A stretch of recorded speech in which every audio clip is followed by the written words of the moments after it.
السلام عليكم ورحمة الله وبركاته. الحمد لله رب العالمين والعاقبة للمتقين ولا عدوان إلا على الظالمين، والصلاة والسلام الأتمان الأكملان على النبي المبعوث رحمة للعالمين وعلى آله وأصحابه والتابعين ومن تبعهم بإحسان إلى يوم الدين. أما بعد، يذكر رمضان قا يتيازو تياكي وچن يمل ملسبت برنامجنا ነው። ዛሬ ከምናያቸው ጥያቄዎች የመጀመሪያው ሐይድ እንደጨረስኩኝ ምናልባት ካቆመ እንደምጾም ነይቼ ነበር። እናም ጾሜ ዋልኩኝ፣ ግን ሙሉ ቀን ሶላት ሳልሰግድ ነው የጾምኩት። ጾሜ ተቀባይነት ያገኛል ወይስ ቀዷ ማውጣት አለብኝ የሚል ጥያቄ ነው።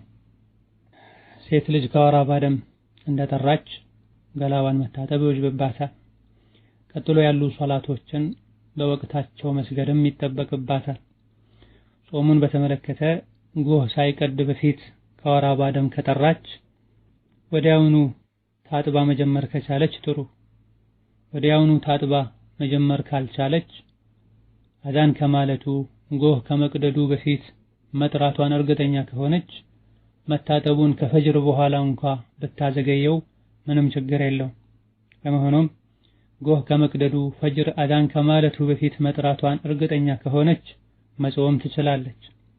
ጎህ ከመቅደዱ በፊት መጥራቷን እርግጠኛ ካልሆነች መጾም አትችልም። ምናልባት በቋሚነት ሁሌ ሐይዷ የሚቆምበት የታወቀ ቀን ካለ ነገ ሐይዱ የሚቆምበት ቀን ነው ከቆመ እጾማለሁ ብላ ነይታ ካደረች የሚቀጥለው ቀን ላይ ሐይዷ ከቆመ ጾሟ ትክክል ይሆናል። ሊቆምም ላይቆምም ይችላል የሚል ጥርጣሬ ላይ ሆና ሐይዷ በሚቆምበት ቀን መሰረት ሐይድ ይቆማል ብላ እርግጠኛ ሆና ሳትነይት ያመነታች እንደሆነ ጾሙ ትክክል አይሆንም። ኢብኑ ተይሚያን ጨምሮ አንዳንድ ዑለሞች ነገ ረመዳን ከሆነ ጾማለሁ ፈርድ ይሆንልኛል ካልሆነም ሱና ይሆንልኛል ብሎ የነየተ ሰው ጾሙ ትክክል ነው ባሉት መሰረት ይሄም ትክክል ይሆናል የሚሉ ዑለሞች አሉ። ወላኪን እንደምትጠራ ሐይዷ እንደሚቆም በተለምዶዋ በዓዳዋ መሰረት እርግጠኛ ሆና ነይታ ካላደረች ጾሙ ትክክል አይደለም ማለት። ጥያቄው ላይ በዋነኝነት የተጠየቀው ስለ ሶላት ነው። የዕለቱን ሶላት ባለመስገድ ብቻ ጾሙ ባጢል አይሆንም፣ ቀዷ ማውጣት ይጠበቅብሻል አይባልም። የዕለቱን ሶላት ባለመስገዷ ወንጀለኛ ትሆናለች። ጎህ ከመቅደዱ በፊት ጣርታ ከሆነና ቀኑን ሙሉ ከሐይድ ደም ንጹህ ሆና ከዋለች ከጾመች ጾሙ ትክክል ነው። የዕለቱን ሶላቶች ባለመስገዷ ጥፋተኛ ናት። መቶበትና ሶላትን ቀዷ ማውጣት ይጠበቅባታል። ጾሙን ግን ጎህ ከቀደደበት ጀምሮ ፀሐይ እስክትጠልቅ ባለው ጊዜ ከደም ጣርታ ከሆነ የጾመችው ቀዷ ማውጣት አይወጅብባትም። ሁለተኛው ጥያቄ አባቴ የዛሬ ዓመት ረመዳን ላይ ታመው በዚህ ዓመት ረመዳን ሰኞ ዕለት ወደ አኺራ ሄደዋል። ባለፈው ዓመትና የአሁኑ ረመዳን ያልጾሙትን ልጆቻቸው ቀዷ ማውጣት ወይም ከፋራ ማውጣት ይችላሉ የሚል ነው። በመጀመሪያ ደረጃ ነሰሉላህ አን የግፊረ ሊዋሊዲኩም ወየርሐመሁ ويوسع له في قبره إنه على كل شيء قدير ويرزقكم الصبر والسلوان። ጥያቄውን በተመለከተ በዛው ህመም ላይ ሆነው ድነው መጾም ሳይችሉ ከሆነ የሞቱት ምንም የለባቸውም። አምና ላይ ታመው ቆይተው መሃል ላይ ድነው መጾም የሚችሉበት ሁኔታ ላይ ሆነው ሳለ ሳይጾሙ ይህ ረመዳን ገብቶ ከሆነ የአምናውን ረመዳን ብቻ ቀዷ ታወጣላችሁ። በዚህ ረመዳን ታመው ሳይድኑ ከሆነ የሞቱት ምንም የለባቸው። አምና ላይ ግን መሃል ላይ ድነው መጾም የሚችሉበት ጊዜ ከነበረ የአምናውን ጾም ያለፈውን ዓመት ጾም ልጆቻቸው መጾምም ይችላሉ። አልጾምም ካሉ ከፋራ በምግብ መካስ ይችላሉ። ወላሁ ተዓላ አዕለም። ሶስተኛው ጥያቄ እናቴ ለብዙ ዓመታት ሐይድ በምትሆንበት ጊዜ በረመዳን ባለማወቅ ትጾም ነበረ። አሁን ምን ማድረግ ነው ያለባት የሚል ነው። ባለማወቅ ይሄን በማድረጓ ወንጀለኝነቱ ይቀራል። ነገር ግን ጾሙን ቀዷ ማውጣቱ አላወቅኩም ነበር ተብሎ አይቀርም። ካወቁበት ጊዜ ጀምሮ ያለፉትን ዓመታት ረመዳን ቀዷ ማውጣት ነው የሚጠበቅባቸው። እንዲህ አይነቱ ንቀት እያንዳንዱ ሙስሊም ሊደርሰው ይገባል። ወላጆችም ልጆቻቸውን በሚያውቁት ያክል ሶላት ማለት ምን ማለት ነው፣ ሶላት እንዴት ነው የሚሰገደው፣ ሶላት የሚያበላሹ ነገሮች ምንድናቸው፣ የጾም ሸርጡ ምንድነው፣ ሴት ልጅ ከወር አበባ ስትጠራ እንዴት ነው የምትታጠበው፣ ይሄን ልናስተምር ይገባናል። በጀህልና ሰው ያለቀ ነው። በተለይ ገጠር አካባቢ ያሉ ዳዕዋ ማይደርስበት አካባቢ ላይ ያሉ ሰዎች እንዴት እንደሚሰገድ አያውቁም። ላኢላሃ ኢለላህ ማለት ምን ማለት እንደሆነ አያውቁም። ከእስልምና የሚያወጡ እስልምናን የሚያፈርሱ ነገሮችን አያውቋቸው። ከክርስቲያኖች ጋር አብረው ዓመት በዓል ሲያከብሩ ቤተክርስቲያን ሲሄዱ አልፎ ሁሉ የካፍር ጾም አብረው የሚጾሙ ሙስሊሞች እንዳሉ እንሰማለን። ወላ ሐውለ ወላ ቁወተ ኢላ ቢላህ። ይሄን ጅህልና አብረን ልንዋጋው ይገባናል። በቻልነው ያክል ልናስተምር የደረሰንን ሳንጨምር ሳንቀንስ ለማድረስ ጥረት ልናደርግ ይገባናል። ሐይድ ላይ ሆኖ መጾም ወንጀል ነው። የጾመችም እንደሆነ ጾሙ ተቀባይነት አይኖረውም። ይህች እናት ባለማወቅ ከሆነ ይሄን ያደረጉት ወንጀለኝነቱ ይቀራል። ነገር ግን ጾሙን ቀዷ ማውጣቱ አይቀርም። ያለፉትን ዓመታት ጾሞችን ቆጥረው ቀዷ ማውጣት ይጠበቅባቸዋል። አራተኛው ጥያቄ እናቴ በበሽታና በእድሜ መግፋት ምክንያት 3 ዓመት ረመዳንን እንዳልጾመች ጠይቄ ለእያንዳንዱ ቀን ሚስኪን እንድታበላ ነግራችሁኝ ነበረ። እናቴ ደሃ ናት። እኔ ከዚህ ነው የምረዳት። እናም የከፋራውን እኔ ለሷ ማውጣት እችላለሁን? ነዓም። ልጆች አባቶቻቸውን የሚረዱት አዱንያዊ ጉዳይ ላይ ብቻ አይደለም፣ የአኺራ ጉዳይ ላይም ሊረዷቸው ይገባል። ነብዩ ሰለላሁ ዐለይሂ ወሰለም የአላህ ዕዳ ከሰዎች ይልቅ ሊከፈል ይገባዋል ብለዋል። እናት ከፋራውን መክፈል ካልቻሉ ልጆቻቸው ወጪውን ሸፍነውላቸው ከፋራውን መክፈል ይችላሉ። አምስተኛው ጥያቄ አንድ ሰው ጾመኛ ሆኖ ድንገት ህመም ቢፈጠርበትና የደም ምርመራ ለማድረግ ደም ቢሰጥ ጾሙ ይበላሽበታልን? የተወሰደው ደም በጣም በዝቶ ራስን መሳት ደረጃ እስካልደረሰ ድረስ ለምርመራ ደም መውሰድ፣ እንደዚሁ ደግሞ ጥርስ ሲነቀል ደም መፍሰስ፣ ሰውነት ቆስሎ የደም መፍሰስ ጾምን አያበላሽም። በመሆኑም ለምርመራ የሚሰጥ ደም ጾምን አያበላሽም። ስድስተኛው ጥያቄ አንዲት እህት ከጓደኛዋ ጋር ተጣልታ ተሰብስበን እናስታርቃችሁ ብለናት እምቢ አለች። በአላህ ይሁንብሽ ታረቂ ስንላት 3 ጊዜ ደጋግማ በሷ የመጣ አላህን አላቅም አለች። አላህን አላቅም ማለቷ ከእስላም ያወጣታልን? ከፋራውስ ምንድነው? አላህን አላቅም ስትል አላህ የሚባል ነገር የለም በአላህ አላምንም ማለትን ፈልጋበት ከሆነ ነዓም ከእስልምና መውጣት ይሆናል። በጣም ስላናደደችኝ ምትሉትን መስማት አልችልም፣ ለአላህ ብዬ አፍ ማለት መተው አልችልም ማለት ፈልጋ ከሆነ ይህ ከእስልምና ሊያወጣ አይችልም። ሆኖም ቃሉ ከባድ ነው። እስትግፋርና ተውበት ነው የሚያስፈልገው። ሰባተኛው ጥያቄ የምሰራበት ከፊል 3 ዓመት ዘካተል ፍጥር ለኔ አውጥቶልኛል። እሱ ለኔ ማውጣት ይችላልን? ካልተቻለስ ያለፈውን ምንድነው ማድረግ ያለብኝ የሚል ጥያቄ ነው። ማንኛውም ሰው ዘመዱን ወዳጁን ወክሎ ዘካተል ፍጥር ማውጣት ይችላል። ነገር ግን የአንድን ግለሰብ ዘካ ማውጣት የማይወጅብበት ሰው ለዛ ግለሰብ ዘካ ሲያወጣ አወክለኝ ሊለው ይገባል። አባትን ተክቶ ቤተሰብን የሚመራ ወንድም የቤተሰቡን ዝም ብሎ ማውጣት ይችላል። ነገር ግን የሱን ዘካ ማውጣት በመሰረቱ የማይወጅብበት ሰው የወዳጁን የዘመዱን ዘካ ሲያወጣ እኔ አወጣልሃለሁ ወክለኝ ሊለው ይገባል። እማ በቀጥታ ወክያለሁ ሊለው ይገባል፣ አልያ ደግሞ እሺ አውጣልኝ ሊለው ይገባል። አሰሪ ከፊል ዘካ በሚያወጣበት ጊዜ ተወክሎ ከሆነ እሺ አውጣልኝ ብለውት ከሆነ የሚያወጣው ምንም ችግር የለውም። ሳይነግር ዝም ብሎ ከሆነ ያወጣው ዘካተል ፍጥር ሊሆን አይችልም። አሁንም ባለፉት 3 ዓመታት ዘካተል ፍጥሩን ያወጣው ተወክሎ ከሆነ ትክክል ነው። ካልሆነና እንዲሁ በራሱ ጊዜ ዝም ብሎ ከሆነ ያወጣው የወጣላት እህትም ስለ ዘካው ምንም የምታውቀው ነገር ከሌለ ያለፉ የ3 ዓመት ዘካዎችን ማውጣት ይጠበቅባታል። 8ኛው ጥያቄ እኔና 2 ጓደኞቼ ለዘካተል ፍጥር ለምስኪኖች ብለን 250 ሪያል አሰባሰበን። ሹፌር እንዲወስድልኝ ከፊሌን ስነግረው ለምስኪን የሚሰጥ ስኳርና ቴምር ልልክ ነው ብዬ ዋሸሁት። ይሄንም አሰሬ እኔ ከፍልልሻለሁ ብሎ ከፈለ። እሱ ስለከፈለ የጓደኞቼን ብር ምን ማድረግ ነው ያለብኝ? በመጀመሪያ ደረጃ ውሸት ሐራም ነው። ሐቅ ያልሆነን ነገር ልንናገር አይገባም። አላህ ተባረከ ወተዓላ እናንተ ያመናችሁ ሰዎች ሆይ አላህን ፍሩ ከእውነተኞች ሁኑ ብሏል። አብዱላህ ብን መስዑድ ረዲየላሁ ዐንሁ ወአርዳ አላህ ተባረከ ወተዓላ ለባሮቹ ውሸትን በምንም መልኩ አልፈቀደም፣ ሐላል አላደረገም። ለቀልድ እንኳ ቢሆን ከፈለጋችሁም ያ አዩሃ الذين آمنوا اتقوا الله وكونوا مع الصادقين የሚለውን አንቀጽ አንብቡ ብለዋል። ሐቁን ልንናገር ይገባል። ዒባዳ ነው ደግሞ ዘካተል ፍጥር ነው፣ በግልጽ መናገር ያስፈልጋል።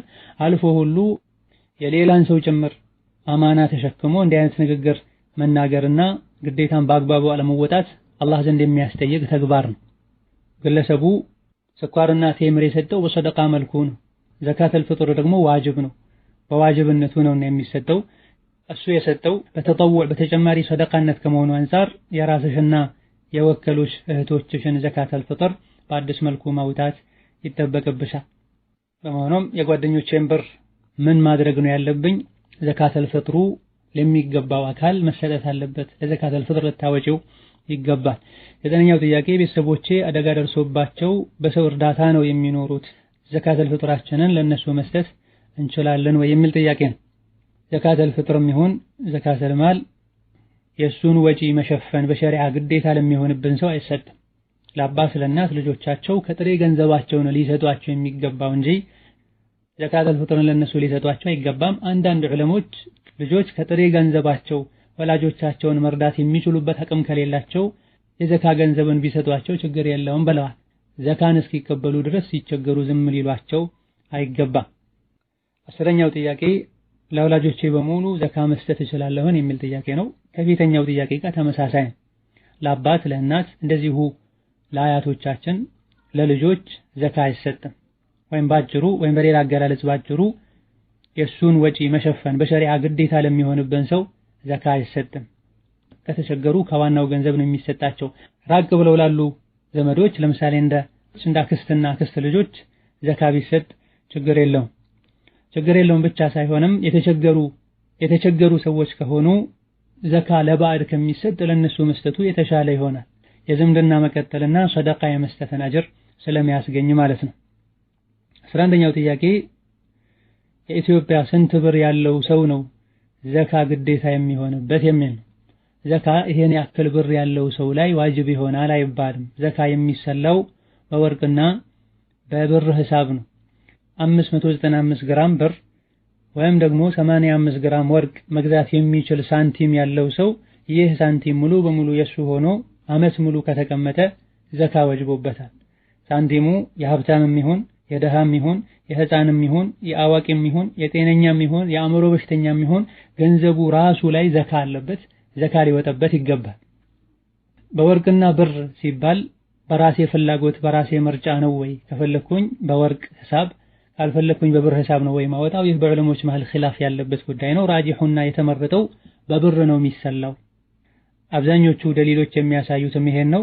ለምስኪኖች የሚመቸውና ከዘካ ዓላማ ጋር የሚሄደውም ይሄ ነው። 85 ግራም ወርቅ የሚገዛ ገንዘብ ያለው ሰው እንጂ ዘካ አያውጣ ከተባለ ብዙ ሰዎች ዘካ አያወጡም። የሚሰላው በብር ሆኖ 595 ግራም ብር ያለው ሰው ያውጣ ከተባለ ብዙ ሰዎች ዘካ ያወጣሉ። በዛው ልክ የተቸገሩ ሰዎች ለችግራቸው መፍትሄ ያገኛሉ። በረሱል ሰለላሁ ዐለይሂ ወሰለም ዘመን የወርቅና የብር ዋጋም አንድ ነበር። የ20 ሚስቃል ወርቅና የ200 ድርሃም ዋጋው አንድ ነበር። ለዚህ ነው በነቢ ሰለላሁ ዐለይሂ ወሰለም ዘመን እንደዚሁ በደጋግ ቀደምቶች ዘመን በወርቅ በብር እየተባለ እንደ አንድ ተደርጎ በወርቅ ከሆነ 20 ሚስቃል ወይም 85 ግራም በብር ከሆነ ደግሞ 200 ድርሃም ወይም 595 ግራም ተብሎ የታለፈው። ከጊዜ በኋላ ነው የወርቅና የብር ዋጋ የተለያዩ። ወደፊትም ሊቀያየር ይችላል፣ በዚህ መልኩ ሊቀጥል ይችላል። ለምስኪኖች ይበጃል በተባለው ነው ዘካ የሚወጣው። ዝቅተኛውና ለምስኪኖች የሚበጀው የብር ዋጋ ነው። በብር ስናሰላው 595 ግራም ብር መግዛት የሚችል ገንዘብ ያለው ሰው ዘካ ያወጣል። ስንት ብር ነው መነሻው አናቅም። የብር ዋጋ ይህ የማዕድኑ የጌጡ ብር ዋጋ ሊወጣ ሊወርድ ይችላል። ገንዘባችን አመት ሲሞላው ወደ ወርቅና ብር ገበያ ጎራ በማለት ወይም የሚያውቁ ሰዎችን በመጠየቅ የ595 ግራም ብር ዋጋው ስንት ነው እንላለን። ያለን ብር 595 ግራም ብር የሚገዛ ከሆነና ከዛ በላይ ከሆነ ዘካ ወጅቦበታል። ያለንን ብር ለ40 አካፍለነው እናወጣበታለን። ባለንበት ሀገር ገንዘብ ባለንበት ሀገር የብር ዋጋ በጊዜው ዘካ በወጀበበት ወቅት ገንዘባችን ከተቀመጠ አመት በሞላው ወቅት የ595 ግራም ብርን ዋጋ ጠይቀን ይሄን መግዛት የሚችልና ከዛ በላይ ከሆነ ዘካ ወጅቦበታል። ከዛ በታች ከሆነ ዘካ አይወጅብበትም።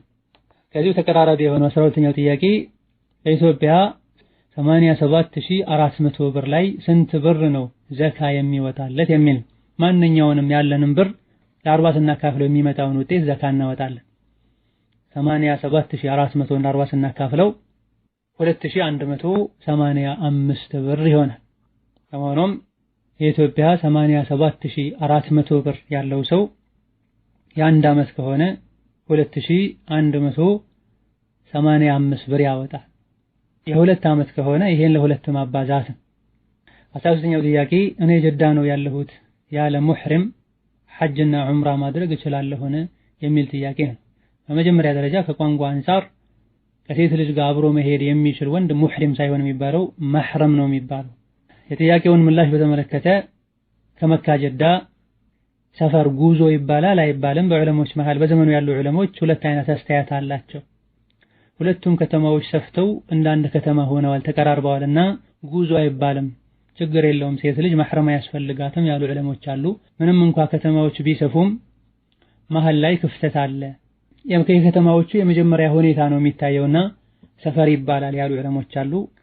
ጥንቃቄ ማድረጉ የተሻለ ነው። ዋጅብ የሆነውን ሐጅና ዑምራ ለማድረግ ኢንሻአላህ ተዓላ ቢኬድ ችግር የለውም። ተጨማሪ ለሆነው ዑምራ ከሆነ ቤት ቁጭ ብሎ ዒባዳ ማድረጉ የተሻለ ነው። ነቢያችን ሰለላሁ ዐለይሂ ወሰለም ቤተሰቦቻቸውን ከእሳቸው ጋር ሐጅ ወይም ዑምራ ካስደረጉ በኋላ ይህ ዋጅብ የሆነው የሐጅ ወይም ዑምራ ዒባዳችሁ ነው፣ ካሁን በኋላ ሰሌናችሁ ላይ እርጉ ብለዋል አለይሂ ሰላቱ ወሰላም። ሴት ልጅ ቤት መቀመጧ መሰተሯ የተሻለ ነው፣ ዋጅብ ለሆነ ነገር እንጂ መውጣት የለባትም። በተለይ ባለንበት ጊዜ መካ በጣም ከመጨናነቁ አንፃር ሴት ልጅ ወጣ ከተለያዩ ወንድ ጋር ተጋፍታ ነው ተመልሳ የምትመጣው። መንገድ ላይ የተለያዩ አደጋዎች ሊገጥሟት ይችላል፣ መኪና ሊበላሽ ይችላል። ሆኖም ዋጅብ ለሆነው ሐጅ ከአሰሪዎቿ ጋር ከጓደኞቿ ጋር ለዕለቱ ሄደው ቢመለሱ ኢንሻአላህ ተዓላ ይቻላል። 14ኛው ጥያቄ ቤተሰቦችን ሐጅ ማስደረግ እፈልጋለሁ፣ ነገር ግን ያሻርካሉ፣ እሁድ ቀን ስራ አይሰሩም፣ መጠጥም ይጠጣሉ ወዘተ፣ እነሱን ሐጅ ማስደረጌ እንዴት ይታያል ይላል። ይህ እጅግ በጣም ከባድ የሆነ ፈተና ነው። ሙስሊሞች ከመሆናቸው ጋር አስካሪ መጠጥ መጠጣታቸው፣ በአላህ ተባረከ ወተዓላ ማሻረካቸው፣ ከቀናቶች መሃል አንዱን ቀን ለይተው ስራን በዚህ ቀን ማለታቸው ትልቅ የሆነ አደጋ ነው። አኼራን የሚያበላሽ ነው። የአላህን ምንነት ጌታውን ከሚያውቅ ሰው ማይጠበቅ ተግባር ነው። ሆኖም በአላህ የሚያሻርኩት እሁድ ቀን ስራ አልሰራም የሚሉት አምነውበትና በትክክልም ያድነኛል ይጠቅመኛል ብለው ከሆነ ትልቅ የሆነ ሽርክ ነው፣ ከእስልምና የሚያወጣ ነው። ኸምሩን መጠጣት ይቻላል ሐላል ነው ብለው ከሆነ ይህ እምነታቸው ኩፍር ነው። አላህ ሐራም ያደረገውን ነገር ሐላል ማለት፣ ሐላል ያደረገውን ደግሞ ሐራም ማለት ኩፍር ነው፣ ከእስልምና ያወጣል። ይህን የሚያደርጉት ባለማወቅ ከሆነ እናስተምራቸዋለን፣ እናስረዳቸዋለን፣ ማስረጃ እናቀርብላቸዋለን። ማስረጃ ቀርቡ በሚገባቸው ቋንቋ አስረድተናቸው አይ ብለው ከሆነ ትልቁን ሽርክ የሚያሻርኩት እነዚህ ሰዎች በዚህ ሁኔታ ላይ ሐጅ ማድረጋቸው ሐጁ ሊጠቅማቸው አይችልም። ቀድመው እስልምናቸውን ሊያስተካክሉ ይገባል። ኸምር መጠጣቱን በተመለከተ ሐላል ነው ብለው እስካልጠጡ ድረስ ከባድ ወንጀል ነው። ኸምር የጠጣ ሐጅ ያደረገ ሰው አላህ ሐጁን አይቀበለውም አንልም። አላሁመ ኢላ ሐጁ ሙሉ አይሆንም፣ የተሟላ አጅር አያገኝም ልንል እንችላለን። ሆኖም እነዚህ ሰዎች ለሐጅ መጥተው እነዚህ ሰዎችን አናግሮ ማስረጃ አቅርቦ ማሳመንና ተውበት ማስደረግ ከተቻለ መልካም። ወይም ደግሞ የሚሰሩት ሽርክ መለስተኛው ሽርክ ነው፣ ትልቁ ሽርክ አይደለም። ከአላህ ውጭ ያለ አካል ይጠቅማል ይጎዳል ብለው አያምኑም። የሚጠቅመው የሚጎዳው አላህ ነው ብለው ያምናሉ። ነገር ግን ተወሱል ከሆነ የሚያደርጉት ይህ ከትንሹ ሽርክ ነው የሚመደበው። ብድዓ ውስጥ ነው ያሉት፣ ትንሹን ሽርክ ነው የሰሩ ያሉት። እነዚህ ሰዎችን ማምጣትና በዚያው አጋጣሚ መምከሩ የተሻለ ነው እንላለን። ነስአሉላህ ለና ወለሁም ወሊጀሚዕል ሙስሊሚና አልሂዳየተ ወረሻድ። 15ኛው ጥያቄ እኔ ስራ የምጨርሰው ከሌሊቱ 6 ሰዓት ነው። ዕሻና ተራዊሕን በዚህ ሰዓት ነው የምሰግደው። ሶላቴ ተቀባይነት አለው ነው? ሶላት አልዒሻ ከ4 ሰዓት ባያልፍ የተሻለ ነው። ከዛ በኋላ መስገድ የማይችል ሰው ከሆነ የሱብሒ ወቅት እስኪገባ ድረስ ባለው ሰዓት መስገድ ይችላል። ዑድር የነበረው ሰው ጭራሽ መስገድ ያልቻለ ሰው፣ አማራጭ ያለው ሰው ስራ እንኳን ቢኖርበት መሃል ላይ አቆሞ መስገድ የሚችል ሰው ከ4 ሰዓት ከ5 ሰዓት ማሳለፍ አይገባውም።